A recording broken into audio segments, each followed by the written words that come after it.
ఆకాశవాణి ప్రాంతీయ వార్తలు చదువుతున్నది సాయి సిస్లా. ఈరోజు వార్తల్లోని ముఖ్యాంశాలు: ఆంధ్రప్రదేశ్లోని విజయవాడ పున్నమిఘాట్ నుండి శ్రీశైలం మధ్య సీప్లేన్ కార్యక్రమాన్ని రాష్ట్ర ముఖ్యమంత్రి నారా చంద్రబాబు నాయుడు ఈరోజు ప్రారంభిస్తారు. ప్రజల సహకారంతో మూసీ నదిని ప్రక్షాళన చేస్తామని తెలంగాణ ముఖ్యమంత్రి ఏ రేవంత్ రెడ్డి తెలిపారు.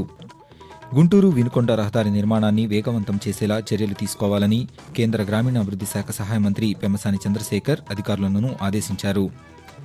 ఆంధ్రప్రదేశ్లో పౌరుల సమాచారాన్ని రియల్ టైం గవర్నెన్స్కు అనుసంధానించే చర్యలు చేపట్టాలని అధికారులను ముఖ్యమంత్రి నారా చంద్రబాబు నాయుడు ఆదేశించారు. తెలంగాణ వ్యాప్తంగా ధాన్యం సేకరణను వేగవంతం చేయాలని రాష్ట్ర పౌర సరఫరాల శాఖ మంత్రి ఉత్తమ్ కుమార్ రెడ్డి అధికారులను ఆదేశించారు.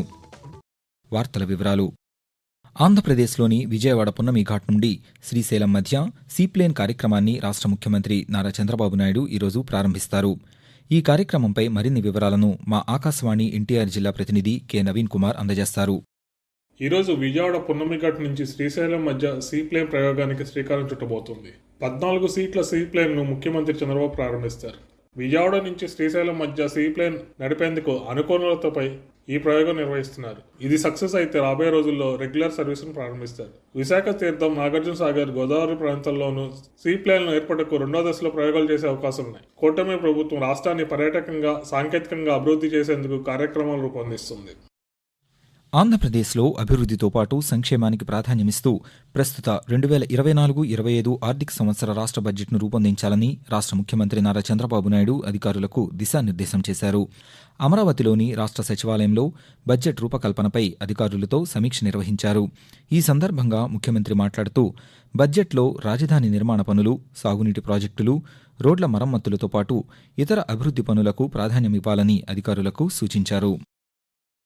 ప్రజల సహకారంతో మూసీ నదిని ప్రక్షాళన చేస్తామని తెలంగాణ ముఖ్యమంత్రి ఏ రేవంత్ రెడ్డి తెలిపారు. యాదాద్రి భువనగిరి జిల్లా వలిగొండ మండలం సంగెం గ్రామంలో నిన్న నిర్వహించిన మూసీ పునరుజ్జీవ సంకల్ప పాదయాత్రలో ముఖ్యమంత్రి మాట్లాడుతూ మూసీ నదిలో నీరు ఉన్నప్పటికీ వినియోగానికి వాడలేని పరిస్థితి ఉందని అన్నారు. నదిని పరిశుభ్రం చేసి ప్రజలకు అందుబాటులోకి తెస్తామని చెప్పారు. 2025 జనవరి మొదటి వారంలో లక్షల మందితో కలిసి నల్గొండ జిల్లా వాడపల్లి ప్రాంతం నుంచి మొదలుపెట్టి చార్మినార్ వరకు పాదయాత్ర చేస్తానని ముఖ్యమంత్రి పేర్కొన్నారు. అంతకుముందు మూసీ పునరుజ్జీవ సంకల్పయాత్రలో భాగంగా సంగెం వద్ద నదీ పరివాహక ప్రాంతంలో పాదయాత్ర చేస్తూ ఆ ప్రాంతాలను పరిశీలించారు. ఆంధ్రప్రదేశ్లోని గుంటూరు నగరానికి ప్రధానమైన గుంటూరు వినుకొండ రహదారి నిర్మాణాన్ని వేగవంతం చేసేలా చర్యలు తీసుకోవాలని కేంద్ర గ్రామీణాభివృద్ధి శాఖ సహాయ మంత్రి పెమ్మసాని చంద్రశేఖర్ అధికారులను ఆదేశించారు. గుంటూరు కలెక్టర్ కార్యాలయంలో జిల్లాలో నిర్మాణ దశలో ఉన్న ప్రాజెక్టులపై సంబంధిత అధికారులతో నిన్న సమీక్ష నిర్వహించారు. అనంతరం మంత్రి పాత్రికేయులతో మాట్లాడుతూ మార్చి 1 కల్లా బ్రిడ్జ్ టెండర్స్ అన్ని అయిపోయి వర్క్ స్టార్ట్ చేసి విత్ ఇన్ 12 to 16 months అంటే జూలై 2026 కి ఎలా కంప్లీట్ చేయాలి, ఈ విధంగా ఇది బ్రిడ్జ్ ఉండాలి. ఇప్పుడు ఉన్న బ్రిడ్జ్ 25 feet ఉంది, దాన్ని 50 feet ప్లస్ ఒక 10 feet foot path 60 feet 4 lanes చేయటం. అదే విధంగా ఎక్స్టెన్షన్ ఇంతకు ముందు ఇంకా కొన్ని బ్రిడ్జిల మీద అప్రూవ్ అవ్వలేదు, బట్ వాటికి ఇక్కడ నుంచి డిపిఆర్లు గానీ ల్యాండ్ ఎక్విజిషన్ ఇష్యూస్ మున్సిపాలిటీ వాళ్ళతో కోఆర్డినేట్ చేసుకుని ఇంకో 3-4 బ్రిడ్జెస్ కి సంబంధించినవన్నీ చేసుకుంటా ఉన్నాం. ఆంధ్రప్రదేశ్లో అందుబాటులో లేని పౌరుల సమాచారాన్ని సేకరించి రియల్ టైం గవర్నెన్స్ ఆర్టీజీఎస్కు అనుసంధానించే చర్యలు చేపట్టాలని అధికారులను రాష్ట్ర ముఖ్యమంత్రి నారా చంద్రబాబు నాయుడు ఆదేశించారు. రియల్ టైం గవర్నెన్స్పై అమరావతిలోని రాష్ట్ర సచివాలయంలో అధికారులతో ముఖ్యమంత్రి నిన్న సమీక్ష నిర్వహించారు. ఈ సందర్భంగా ఆయన మాట్లాడుతూ రాష్ట్రంలోని అన్ని ఇళ్లను జీపీఎస్ ద్వారా అనుసంధానం చేయాలని సూచించారు. రియల్ టైం గవర్నెన్స్ ప్రధాన డేటా వనరుగా ఉండాలని తెలిపారు. జనన, మరణ ధృవీకరణ, నివాసం, ఆదాయం, విద్యార్హత లాంటి పత్రాల కోసం ప్రభుత్వ కార్యాలయాలకు వెళ్లకుండా ప్రజలకు వాట్సాప్ గవర్నెన్స్ను అందుబాటులోకి తేవాలని అధికారులకు ముఖ్యమంత్రి సూచించారు. తెలంగాణ వ్యాప్తంగా ధాన్యం సేకరణను వేగవంతం చేయాలని రాష్ట్ర పౌర సరఫరాల శాఖ మంత్రి ఉత్తమ్ కుమార్ రెడ్డి అధికారులను ఆదేశించారు. ధాన్యం సేకరణపై మంత్రివర్గ ఉపసంఘం నిన్న హైదరాబాద్లో సమావేశమైంది. ఈ సందర్భంగా ఆయన మాట్లాడుతూ రాష్ట్రంలో ఇప్పటికే 30 లక్షల టన్నుల సామర్థ్యమున్న గోదాములను సిద్ధం చేశామన్నారు. కొనుగోలులో జాప్యం జరగకుండా చూడాలని, మిల్లర్లు సహకరించని చోట ధాన్యాన్ని నేరుగా గోదాములకు తరలించాలని అధికారులకు సూచించారు. ఆకాశవాణి ప్రాంతీయ వార్తలు వింటున్నారు. ఆంధ్రప్రదేశ్ సాంస్కృతిక వైభవాన్ని పునరుద్ధరించేందుకు ప్రభుత్వం కృషి చేస్తోందని రాష్ట్ర పర్యాటక శాఖ మంత్రి కందుల దుర్గేష్ అన్నారు. తూర్పుగోదావరి జిల్లా రాజమహేంద్రవరంలోని ఆదికవి నన్నయ్య విశ్వవిద్యాలయంలో నిన్న నిర్వహించిన ఆంధ్రప్రదేశ్ సాంస్కృతిక వైభవం సదస్సులో మంత్రి మాట్లాడుతూ రాష్ట్ర కోస్తా తీరం నాగరికతకు నెలవు అని అన్నారు. తెలుగువారికి మాత్రమే ఉన్న గొప్ప సాహిత్య ప్రక్రియలు పద్యనాటకం, పౌరాణిక నాటకాలు అని తెలిపారు. తెలుగు భాష చాలా ప్రాచీనమైన భాష అని, దానికి సంబంధించిన లిఖితపూర్వక ఆధారాలు భద్రపరుచుకోవాల్సిన అవసరం ఉందన్నారు. తెలుగు విశ్వవిద్యాలయం రాజమహేంద్రవరంలో ఏర్పాటు చేసేందుకు చర్యలు తీసుకుంటామని మంత్రి వివరించారు. ఆంధ్రప్రదేశ్లోని శ్రీ పొట్టి శ్రీరాములు నెల్లూరు జిల్లాలో ఈ ఏడాది మొదటి పంట కింద 8 లక్షల ఎకరాలకు సాగునీరు ఇస్తామని రాష్ట్ర పురపాలక శాఖ మంత్రి పి. నారాయణ తెలిపారు. నెల్లూరులో సాగునీటి సలహా బోర్డు సమావేశంలో మంత్రి నిన్న పాల్గొన్నారు. ఈ సందర్భంగా ఆయన మాట్లాడుతూ జిల్లాలోని సోమశిల, కండలేరు, సర్వేపల్లి, కనిగిరి జలాశయాలలో 140 టీఎంసీల మేర నీటి నిల్వ ఉందన్నారు.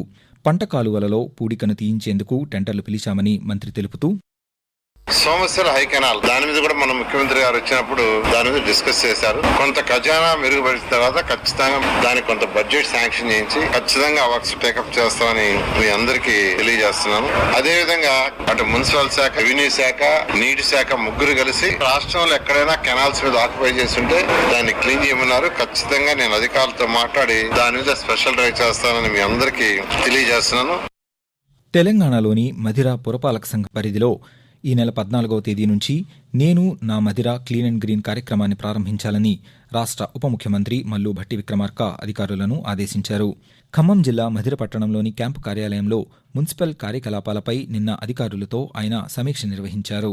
ఈ సందర్భంగా ఉప ముఖ్యమంత్రి మాట్లాడుతూ మధిరలో పారిశుధ్య నిర్వహణను పెంచేందుకు ప్రజల్ని భాగస్వామ్యం చేస్తూ నేను నా మధిర క్లీన్ అండ్ గ్రీన్ కార్యక్రమాన్ని వినూత్నంగా చేపట్టనున్నామని చెప్పారు.